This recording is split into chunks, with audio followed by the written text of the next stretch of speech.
Iran ने America को एक बड़ा सरप्राइज़ दिया है और इस बार ये सरप्राइज़ समंदरों में दिया है। एक ऐसी स्पीड बोट तैयार की है जो बहुत तेज़ी से दुश्मन पर झपटती है और अपने टारगेट को तबाह कर देती है। और उसमें ख़ास बात यह है कि ये कैरियर स्ट्राइक ग्रुप को भी निशाना बना सकती है, एयरक्राफ्ट कैरियर्स को भी निशाना बना सकती है। मेरा नाम अज़हर अली ख़ान है और आप देख रहे हैं आज की बात। ईरान बहुत अरसे से अपनी नेवी के बहुत से बड़े बड़े नुकसानात के बाद ये कोशिशें कर रहा था कि वो एक ऐसी बोट तैयार करे, स्पीड बोट तैयार करे जिससे क्रूज़ मिज़ाइल को फ़ायर किया जा सके। और समंदर में क्रूज़ मिज़ाइल के फ़ायर करने से बड़े टारगेट्स को कम वक्त में ज़्यादा मौसर तरीके से तबाह किया जा सकता है। एक ऐसी बोट का बहुत शिद्दत से ईरानी पासदारान इनकलाब इंतज़ार कर रहे थे जो उनका हिस्सा बने और उसके बाद बहुत तेज़ी से दुश्मन पर झपटने की सलाहियत रखती हो, क्रूज़ मिज़ाइल फ़ायर करने की सलाहियत रखती हो और समंदर के दरमियान जब उसको ऊंची लहरों का सामना करना पड़े तो वो डगमगा ना जाए, उलट ना जाए और ऑपरेशंस में किसी तरह का खलल ना पड़े। और अब एक बहुत बड़ी कामयाबी ईरान को हासिल हुई है। उनके इंजीनियर्स ने एक बहुत ही शाहकार बोट तैयार की है। ये स्पीड बोट है जो तकरीबन 180 किलोमीटर फ़ी घंटा की रफ़्तार से समंदर के सीने पर उड़ रही होती है, दौड़ रही होती है और उसके बाद ये अपने दुश्मन पर झपटती है। इसी के साथ साथ इस स्पीड बोट की ख़ास बात यह है कि इससे 2 क्रूज़ मिज़ाइल बैक वक्त फ़ायर किए जा सकते हैं टारगेट की तरफ और वो अपने टारगेट की तरफ बहुत तेज़ी से जा सकते हैं। और इससे पहले क्रूज़ मिज़ाइल को चलती बोट से, स्पीड बोट से दागने के लिए कोई फ़ैसिलिटी ईरान की बहरिया के पास नहीं थी और यहाँ पे वो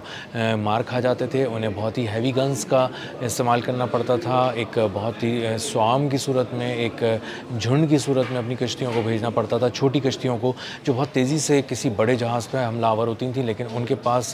क्रूज़ मिज़ाइल को दागने की सलाहियत नहीं थी। और अब क्रूज़ मिज़ाइल जब दागने की सलाहियत ईरान के पास आ गई है स्पीड बोट्स के ज़रिए, तो अब ये ज़्यादा आसान हो गया है कि मुख्तलिफ, एक तो छोटी बोट है, ये स्पीड बोट है, अपने साइज़ के लिहाज से बड़ी है, लेकिन किसी बहुत बड़े बहरी बेड़े की साइज़ के हिसाब से तो बहुत ही छोटी है। और उसके बाद ये बहुत ही आसानी से अप्रोच कर सकती है, तेज़ी से उसकी तरफ बढ़ सकती है।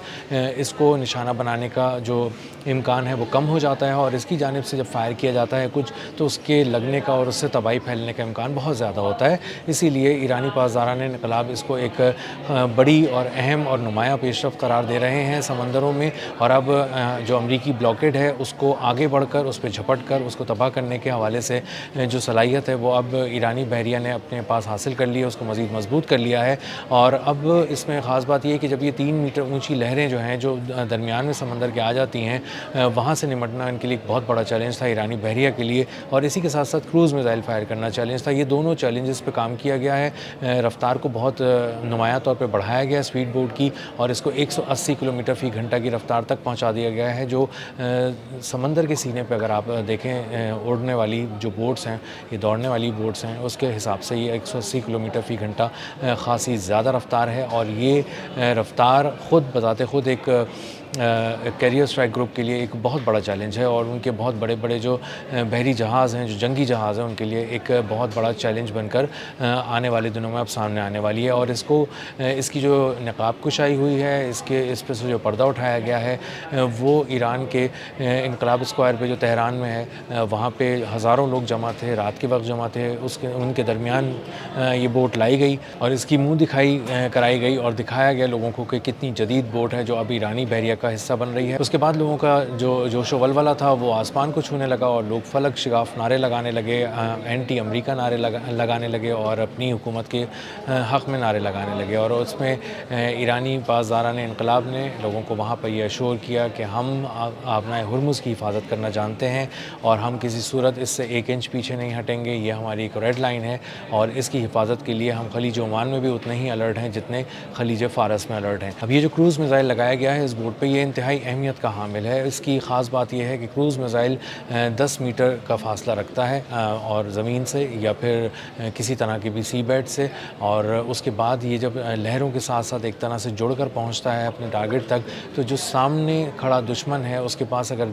जदीद सर्वेलेंस सिस्टम है या फिर रडार्स हैं तो वो इसको पढ़ नहीं पाते, इस ऑब्जेक्ट को देख नहीं पाते। और जब ये अचानक मनूवर करता हुआ उनके सामने आता है तो पता चलता है कि एक मिज़ाइल उनकी तरफ आ चुका है। और चूँकि یہ ایک بہت ہی خطرناک میزائل ہے، بہت ہی لیتھل میزائل ہے، تو جب یہ ٹکراتا ہے کسی بھی بڑے بحری بیڑے سے تو اس کے ایک حصے کو بہت بری طرح نقصان پہنچاتا ہے، اس حد تک بھی نقصان پہنچاتا ہے کہ اس کے بعد یہ بحری بیڑا ایک حصے کے حوالے سے ناکارہ ہو جاتا ہے اور اس کو جب تک ٹھیک نہیں کیا جاتا اس کو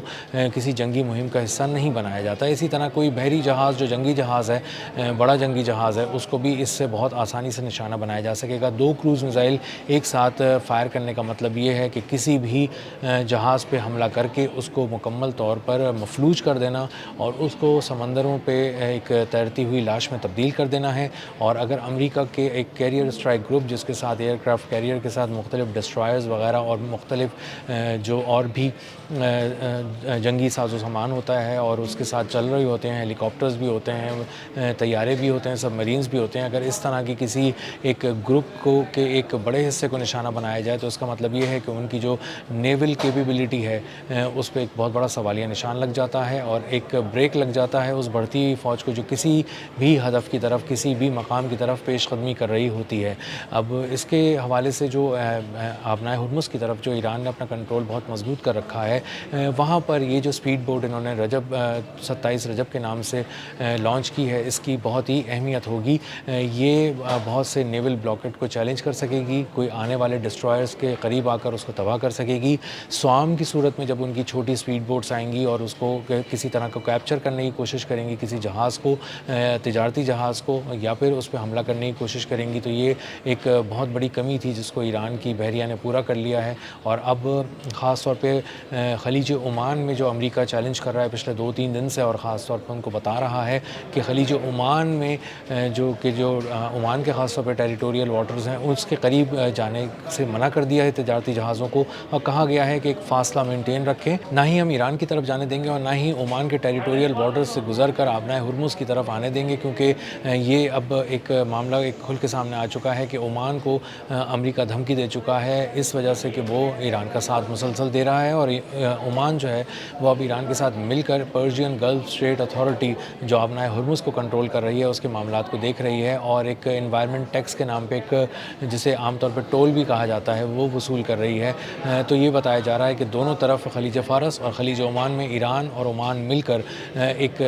مضبوط اپنا بحری حصار بنا چکے ہیں، اور اسی بحری حصار سے بات کرنی پڑتی ہے کسی بھی تجارتی جہاز کو گزرنے کے لیے جو بھی آبنائے ہرمز پار کر کے دوسری طرف جانا چاہتا ہے۔ امریکہ جو ہے وہ اپنا نیول بلاکٹ لے کے وہاں پر کھڑا ہوا ہے، بیٹھا ہوا ہے، تیر رہا ہے سمندروں میں، اور کہہ رہا ہے کہ ہمارے 15,000 اہلکار وہاں پر موجود ہیں اور وہاں پہ بہت سارے ہمارے وارشپس بھی موجود ہیں، ہم وہاں پر ایک بڑی کارروائی کر سکتے ہیں۔ اور انہوں نے خاص طور پہ کوشش یہ کی ہے پچھلے کچھ عرصے کے دوران،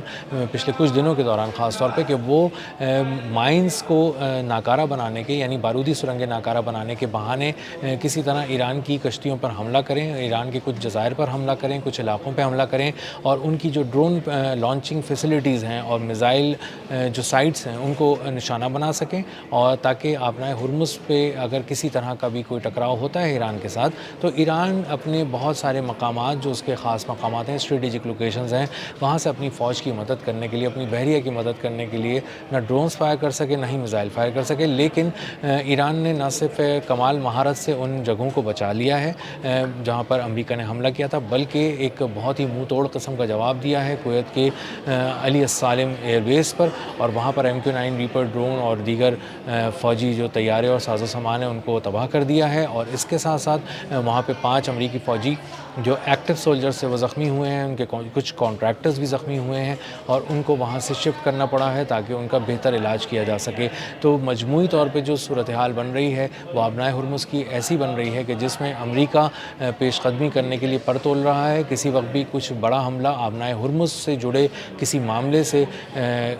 لگا کر اس کو آگے بڑھایا جائے گا اور ایران پر حملہ کیا جائے گا، اور ایران اس کے لیے تیار ہو چکا ہے۔ اور کل جب اس نے اپنی ایک سپیڈ بوٹ 27 رجب